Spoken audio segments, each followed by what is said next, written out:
So, wanted to bring you guys into our everyday lives and the conversations that we're having kind of behind the scenes that you don't hear a lot about, but that I feel, and probably you guys have experienced as well, that everybody's asking, like, what is going on with the real estate market today? So, some of the common things that we're coming across in regard to the real estate market with the coronavirus is, how do we sell a home?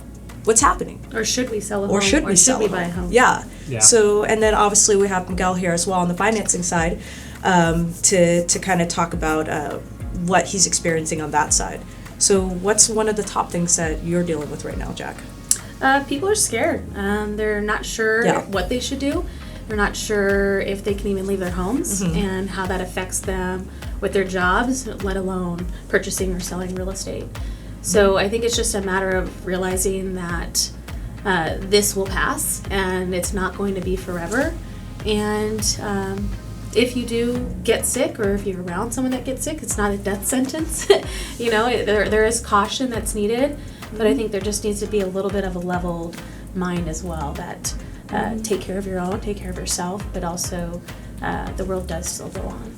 I think the biggest thing that I'm seeing is when there's uncertainty, people tend to just freeze. Yeah. So definitely. Right now there's a lot of unknowns, and so I do think there's a good opportunity for some people to really capitalize. We spent the last several years just talking about how difficult it is for a first-time home buyer to buy a house. Well, if you're one of those people that has been storing money for a rainy day, you're in an industry that actually is thriving from this, right? Like like we just talked about, Amazon's offering their employees raises, they're hiring, they can't keep up. Yeah, hiring like crazy. So there's a lot of industries. All the grocery stores are hiring. If anyone is looking for employment, you've been laid off, all the grocery stores are hiring as well. They need help.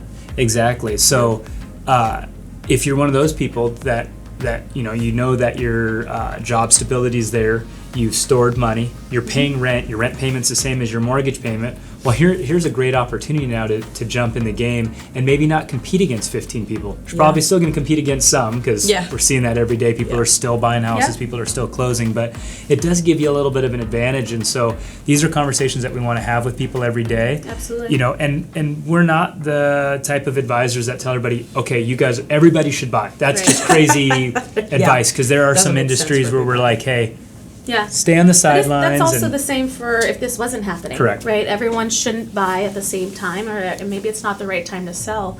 But this shouldn't be the reason that you do it or don't do it. Mm-hmm. Yeah. I think the number one thing that I feel that people fear is, can they sell? And the thing to remember is, homes are still selling.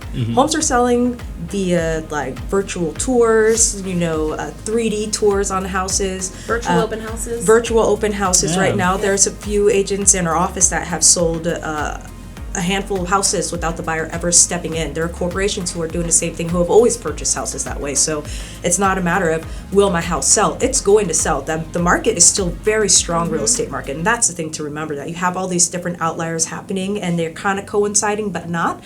Doesn't necessarily mean that they 100% impact each other. So like, we had a house that went on the market on Thursday, listed it at 1 p.m. By 5 p.m. we had 3 offers. By the next day we had 5, and we were, so houses are moving. They're priced appropriately, they're staged, they're set up to go, they're still moving, and they're moving at a great price. Well, I think like Miguel said, people still need a place to live. Right? Yeah. Like, They still, whether they're renting a place, or they're buying a place, or they're selling a place, they need somewhere to live. Absolutely. And that still is happening regardless of what goes on in the stock market and all the craziness that we have.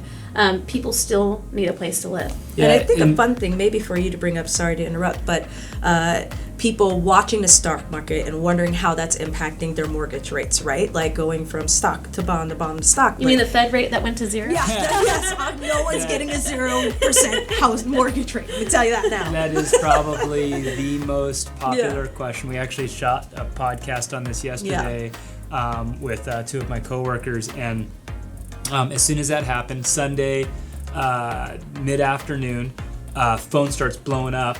My son's literally sleeping on me, and I'm like, happening, and I didn't really have a choice but to address this. And so, for all the consumers out there, the Fed rate is just the rate that banks borrow from each other for short-term rates. Okay. Now, just like a stock or anything else, the markets are based on speculation. So you have mortgage-backed securities, which are bonds, and you have the stock market, and those two things usually kind of go balance each other out. And so when major news comes out, like the Fed rates, that's just a speculation point. That doesn't mean that people are going to automatically buy bonds or automatically buy stocks or take their money out of one or the other. But based how those behaviors happen, it impacts mortgage rates. Yeah. Sometimes the Fed rate goes down and mortgage rates go up. Sometimes the Fed rates go down and mortgage rates go down. It just depends on the perception of what that means to the economy. Sure. Yeah. So if you are seeing that, we are in historic lows right now for interest rates. We're definitely not at zero. Yeah, we have way bigger things to worry about. When we get to zero, everyone should buy. I will be buying 20 houses. I think the biggest fear, though, that you have to remember is that we from the 2008-2009 housing crash, most Americans have a perception on banks, and it's not the best perception, and we know why.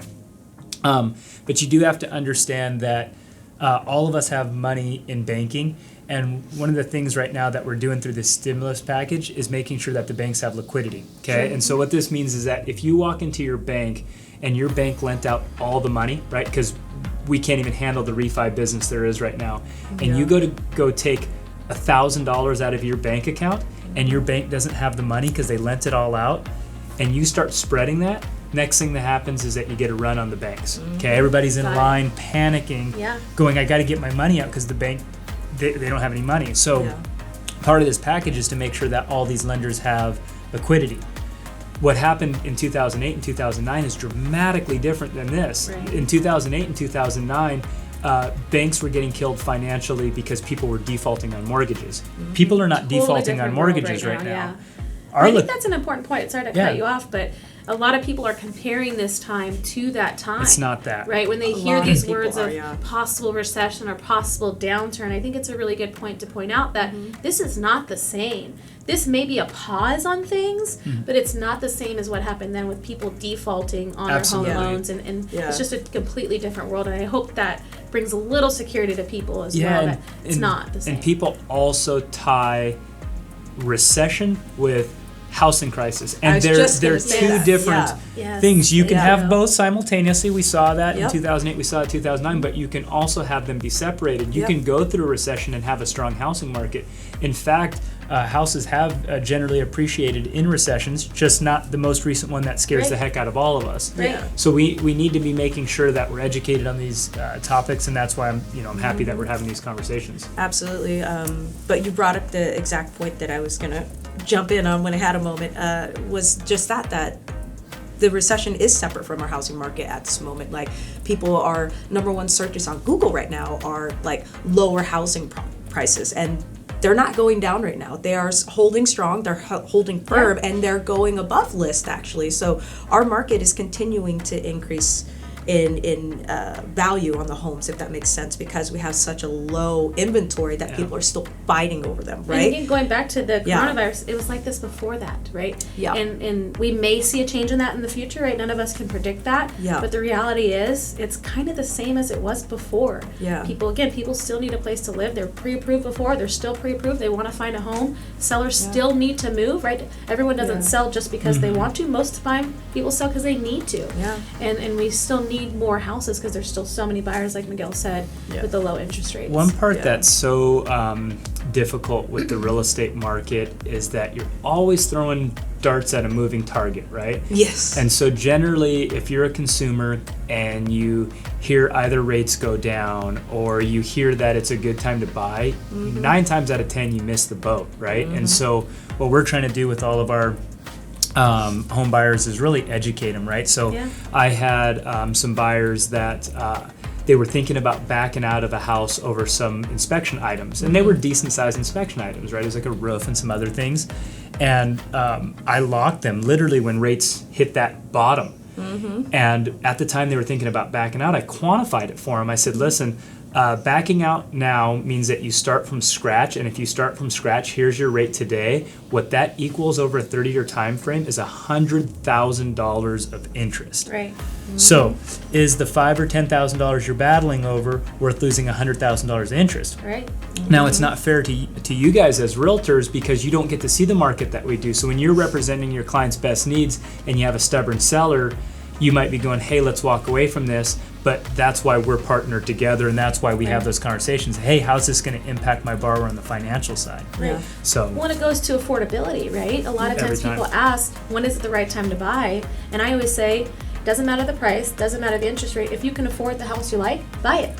Right? Because it doesn't matter if prices are high, if they're low, interest rates are high It's or low. affordability If you every can time. afford the payment, buy it. If you can't afford it, don't buy it. Right? If you say your max is $2,500, don't go to $2,600 because then Yeah. it's uncomfortable and you can't afford it anymore. exactly. That's the best point about this, right? So Yeah. if you're in an apartment right now and your rent is $2,000 a month and Yeah. you're comfortable with it, and again you have job stability, well, everybody who's frozen right now and isn't taking any action, this is your small window of opportunity to get off the fence and maybe find a house that doesn't get bid up $50,000.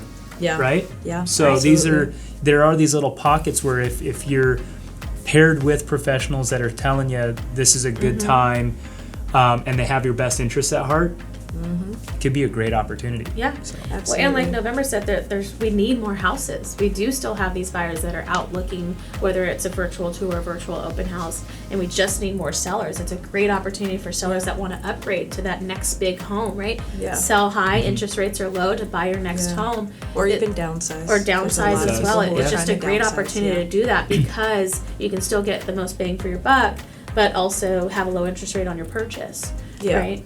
yeah. There's a lot of people too, as they're going into retirement, it's a good opportunity.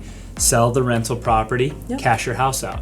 Yeah. Bring your overhead way down, especially in uncertain times where Sure. you're worried about, being too leveraged. It's, if you're one of those people who bought 2 or 3 rentals and now you're coming to retirement age, here's a great opportunity while there's still no inventory, because we talk about this all the time. It's pretty simple when you take it outside of the housing market. Yeah. If you have a single item and a lot of people want that single item, it sells more than if there's a bunch of availability. And that's the simple problem we have right now, is that there's no houses on the market. Yeah. And there's so many people scared to sell because of the uncertainty, and they don't realize that right now you can get the best bang for your buck when you Yeah. go to sell, because there's just nothing on the market. Really? Yeah. Spot Now, on. I had something interesting because I posted something similar to this on my Facebook the other day. It was a hypothetical situation, and it was, hey, if someone came to your door and knocked on it and said, I absolutely love your house, I love the neighborhood, I will offer you market value plus $100,000 over in cash